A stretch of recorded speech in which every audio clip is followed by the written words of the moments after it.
സുഗമോ ദേവി സീരിയലിൻ്റെ ഏറ്റവും പുതിയ പ്രൊമോ റിവ്യൂയിലേക്ക് എല്ലാ കൂട്ടുകാർക്കും സ്വാഗതം. കെവിൻ വിളിച്ച് ചോദിക്കുന്നുണ്ട്, ഋഷിയുമായിട്ട് തല്ലുപിടുത്തം ഉണ്ടായ സ്ഥലത്ത് നിൻ്റെ എന്തെങ്കിലും സാധനം നഷ്ടപ്പെട്ടിട്ടുണ്ടോ എന്ന്.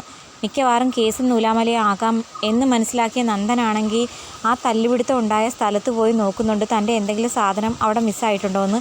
ആ സമയത്ത് അങ്ങോട്ടേക്ക് വരുന്ന CP ആണെങ്കിൽ നന്ദനെ കണ്ട് സംസാരിക്കുന്നു. താനൊരു പാവം ചെറുപ്പക്കാരനാണ്, അതുകൊണ്ട് മാത്രമല്ലേ തൻ്റെ അമ്മയെ അപമാനിച്ചിട്ട് പോലും താനൊരു കാര്യത്തിലും ഇടപെടാൻ വരാഞ്ഞത്. പിന്നെ താൻ ഓഫീസിൽ വർക്ക് ചെയ്ത സമയത്ത് എനിക്ക് തൻ്റെ സ്വഭാവം മനസ്സിലായതാ. അതിൻ്റെ പേര് ചോദിക്കുക, ഋഷി എവിടെയെങ്കിലും വെച്ച് കണ്ടിരുന്നോ?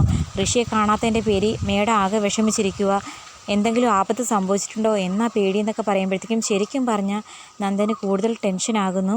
അങ്ങനെ അവിടുന്ന് CP ആണെങ്കിൽ കാര്യങ്ങൾ തിരക്കി പോകുന്ന സമയത്ത് നന്ദൻ വീണ്ടും എങ്ങോട്ടെന്നില്ലാതെ പരക്കം പാഞ്ഞു പോകുന്നുണ്ട്. അതിനുശേഷം ഭാർഗവിയുടെ വീട്ടിലേക്ക് ചെന്ന് നന്ദൻ കയറുന്നത് കണ്ടിട്ട് ഗൗരി ആണെങ്കിൽ മുരളിയെ വിളിച്ച് പറയുന്നുണ്ട്, നന്ദനെക്കുറിച്ച് അന്വേഷിച്ച് വല്ല അറിവും കിട്ടിയോ? എങ്കിൽ ഇനി അന്വേഷിക്കാൻ പോകണ്ട, നന്ദു വീട്ടിലേക്ക് വന്നിട്ടുണ്ട്. എത്രയും പെട്ടെന്ന് മുരളിയും ദേവിയും ഇങ്ങോട്ടേക്ക് വരാൻ പറഞ്ഞ് അതിൻ്റെ പ്രകാരം മുരളിയും ദേവിയും എത്രയും പെട്ടെന്ന് വീട്ടിലേക്ക് വരുന്നുണ്ടെങ്കിലും ആ സമയത്ത് നന്ദൻ്റെ പെരുമാറ്റത്തിൽ ഭാർഗവിക്കും ഗൗരിക്കും ചില സംശയങ്ങൾ തോന്നുന്നുണ്ട്. നമ്മൾ ആരെയെങ്കിലും ഉപദ്രവിച്ചു കഴിഞ്ഞാൽ, കൊലപ്പെടുത്തി കഴിഞ്ഞാൽ അത് വലിയ തെറ്റല്ലേ എന്നൊക്കെ ചോദിക്കുന്നു. കാരണം CP പറഞ്ഞ ആ വാക്കുകൾ നന്ദൻ്റെ മനസ്സിൽ കയറിക്കൊണ്ടു. അതിൻ്റെ പ്രകാരമാണ് ഇങ്ങനെയൊക്കെ പറയുന്നത്. നീ എന്തൊക്കെയാണ് കുഞ്ഞ് ഈ പറയുന്നതെന്ന് പറയുമ്പം, ഉദാഹരണത്തിന് മുരളിയെ ഞാൻ കൊന്നു കഴിഞ്ഞാൽ ആൻറ്റി എന്നോട് ക്ഷമിക്കുമോ? മുരളി മോനെ നീ കൊല്ലേണ്ട ആവശ്യം എന്തുവാ? എന്തൊക്കെയാണ് നന്ദു ഈ പറയുന്നതെന്ന് ചോദിച്ച് ഭാർഗവി വീണ്ടും വിഷമിക്കുന്നത് കണ്ട് നന്ദു പറയുന്നു, എനിക്കറിയാം, മുരളിയെ ഞാൻ കൊന്നു കഴിഞ്ഞാൽ ഒരിക്കലും ആൻറ്റി എന്നോട് ക്ഷമിക്കില്ല. ഞാൻ ചെയ്തത് വളരെ വലിയ തെറ്റാ, അതെനിക്ക് മനസ്സിലായെന്നൊക്കെ പറഞ്ഞ് നന്ദു വിഷമിക്കുന്നത് കണ്ടിട്ട് ഒന്നും മനസ്സിലാകാതെ ഗൗരിയും ഭാർഗവിയും പരസ്പരം നോക്കുന്നു. അതേസമയം മുരളിയും ദേവി അങ്ങോട്ടേക്ക് വന്ന്, മുരളി വന്നു എന്ന് പറഞ്ഞപ്പോഴത്തേക്കും പ്രശ്നമില്ല, പക്ഷേ ദേവി വന്നെന്ന് പറഞ്ഞപ്പോഴത്തേക്കും നന്ദനാണെങ്കിൽ അവിടം വിട്ട് മുങ്ങാൻ നോക്കുന്നു.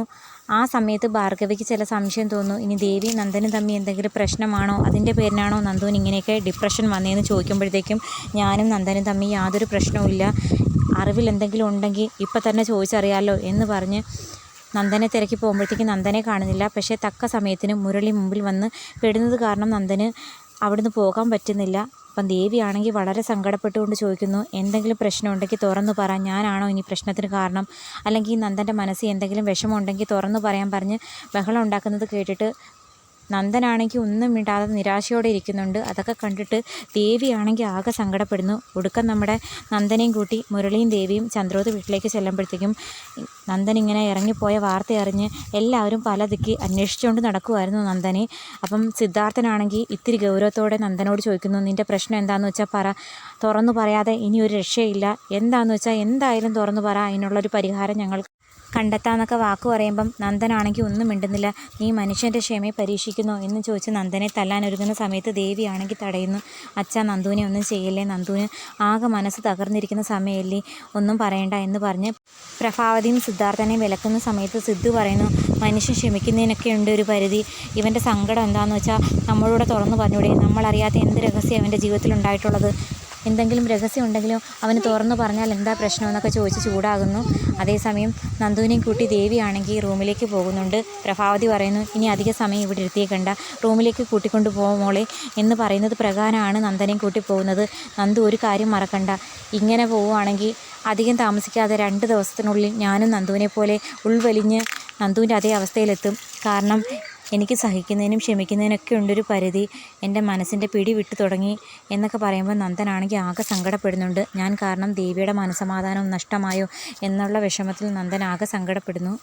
എന്നിട്ട് പോലും നന്ദനാണെങ്കിൽ മനസ്സിലുള്ള ആ രഹസ്യം തുറന്നു പറയുന്നില്ല. അതായത് ഋഷിയെ താൻ കൊന്നുവെന്നും താനും കെവിനും കൂടി ഋഷിയുടെ ബോഡി മറവ് ചെയ്തിട്ടുണ്ട് എന്നൊക്കെയുള്ള ആ വലിയ സത്യം മറച്ചു വെച്ചിട്ടാണ് ദേവിയുടെയും സിദ്ധുവിൻ്റെയും പ്രഭാവതിയുടെയും മുമ്പിൽ നന്ദൻ ഇങ്ങനെ വയ്യാണ്ട പോലെ നടക്കുന്നത്. സത്യങ്ങൾ തുറന്നു പറഞ്ഞാൽ എന്ത് പറഞ്ഞാലും ഒരു അല്പ ആശ്വാസം കിട്ടും. പക്ഷേ നന്ദനാണെങ്കിൽ തുറന്നു പറയാനുള്ള പേടി കാരണം പറയുന്നുമില്ല. എന്നാൽ ഋഷിയെ കാണാത്തതിൻ്റെ പേരിൽ അരുന്ധതി വിഷമിക്കുന്നതും CP വിഷമിക്കുന്നതും കണ്ടിട്ട് താൻ ചെയ്തത് വളരെ വലിയ തെറ്റായിപ്പോയി എന്നുള്ളൊരു കുറ്റബോധവും മനസ്സിനെ അലട്ടുന്നു. അധികം താമസിക്കാതെ ഋഷിയെ കാണാതായതിൻ്റെ പേരിൽ നമ്മുടെ അരുന്ധതിയാണെങ്കിൽ പോലീസ് സ്റ്റേഷനിൽ കംപ്ലൈൻറ്റ് കൊടുക്കുന്നതോടെ നന്ദൻ്റെ ഒളിച്ചു കളിക്ക് ഒരു അറുതി വരും. അതായത് സത്യങ്ങളെല്ലാവരും മനസ്സിലാക്കാൻ തുടങ്ങുന്ന സമയത്ത് നന്ദനാണെങ്കിൽ പോലീസ് കസ്റ്റഡിയിൽ അറസ്റ്റ് ചെയ്ത് കൊണ്ടുപോകേണ്ട ആ സാഹചര്യം തന്നെ വന്നിരിക്കും. അതോടെ അരുന്ധതിയുടെ പക ഇരട്ടിക്കുകയും ചന്ദ്രോത്ത് വീട്ടിനെ ഒന്നാകെ നശിപ്പിക്കാൻ ഇറങ്ങിപ്പുറപ്പെടുന്ന അരുന്ധതിയായിരിക്കും കാണാനാകുക. കാത്തിരിക്കാൻ എന്താകുമെന്ന്.